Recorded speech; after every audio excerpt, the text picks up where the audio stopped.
இது Saturday எடுத்திருந்த continuity vlog தான். எங்கள் மாமியார் வீட்டுக்கு வந்த உடனே மதியம் லஞ்ச் வந்து கொஞ்சம் ஸ்பெஷல். எப்போவுமே அவங்க அப்படி தான் பண்ணுவாங்க.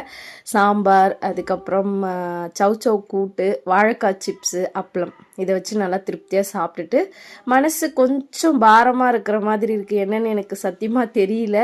மேபி என்னோடய பிஸ்னஸை ஸ்டாப் பண்ணதாக கூட இருக்கலாம். அதனால கோவிலுக்கு போயிட்டு வரலான்னு போனோம். பட் அங்கே ரொம்ப கூட்டமாக இருந்தது.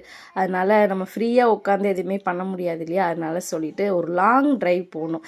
இந்த மாதிரி ட்ரைவ் பண்ணுறவங்களுக்கு அது தோணுமா என்னான்னு தெரியல. எனக்கு வந்து ஸ்கூட்டி ஓட்ட ஆரம்பித்ததுலேருந்து கொஞ்சம் மைண்ட் ஸ்ட்ரெஸ்ஸாக இருந்தது அப்படின்னா, ரொம்ப தூரம் லாங் ட்ரைவ் போயிட்டு வந்தோம் அப்படின்னா கொஞ்சம் ரிலாக்ஸாக இருக்கிற மாதிரி இருக்கும். போகிற வழியில் அந்த வயலெல்லாம் ரசிச்சுட்டு உள்ளே இறங்குறதுக்கு ட்ரை பண்ணோம். பட் அது கிடைக்கல.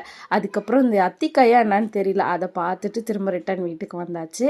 ஈவினிங் ஸ்நாக்ஸாக சுண்டல் தான் வேக வச்சு கொடுத்துருந்தாங்க. அதுக்கப்புறம் கோவிலுக்கு போயிட்டு வந்தோம். தேங்க்யூ ஃபார் வாட்சிங்.